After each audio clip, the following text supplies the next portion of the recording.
the oldest, was 11. He had spiky brown hair and a curious, science-y personality, which led to many interesting ideas and experiments. But he could be an annoying know-it-all and greedy at times. Jack, the youngest, was 6.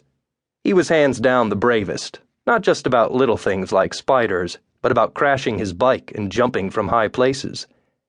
Jack, however, had a temper, and would rather take a swing at somebody than work things out peacefully. In the middle was Henry, age 10, a year younger than Simon and 4 whole years older than Jack. But because Henry was small and slight and Jack was big and sturdy, people always assumed Henry and Jack were around the same age. This was quite embarrassing to Henry. Almost as bad as when he was 5 and his long curly hair had led everybody to think he was a girl. Henry loved to read and to use the strange words he found in books, though not always the right way. Also, while Henry got along with nearly everybody, he had never had a best friend. Mrs. Barker said, "Oh, Hen, look at your father. He's 41 and he still doesn't have a best friend." Somehow that wasn't very comforting. One last thing about Henry. He was named for Uncle Hank, who was really Henry Cormody, though how the name Henry got turned into Hank was a mystery to the boys, doubtless following the same strange logic by which Sarah became Sally or Margaret became Peggy.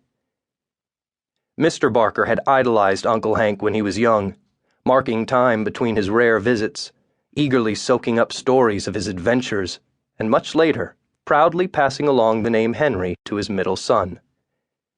Even at the best of times, Henry felt the weight of this inheritance quite heavily. His great-uncle had been a wild one.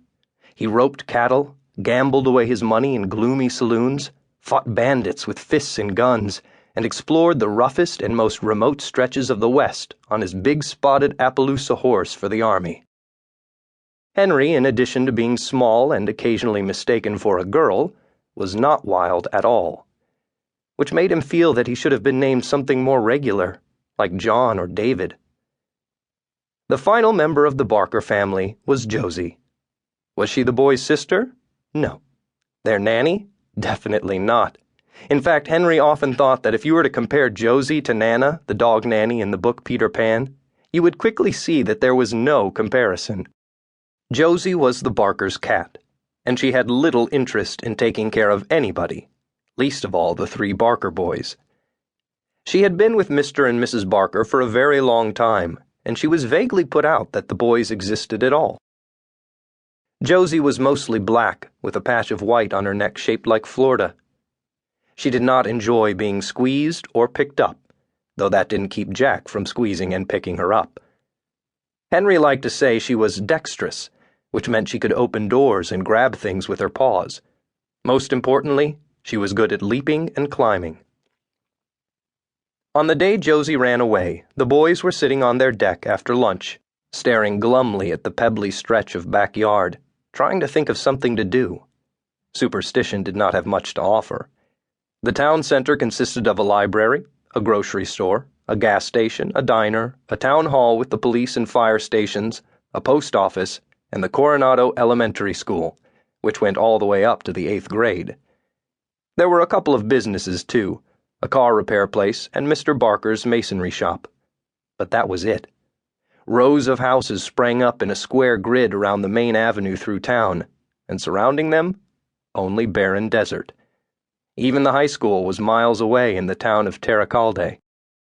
This was the first week of summer, and half of the Barkers' neighborhood appeared to have left on vacation.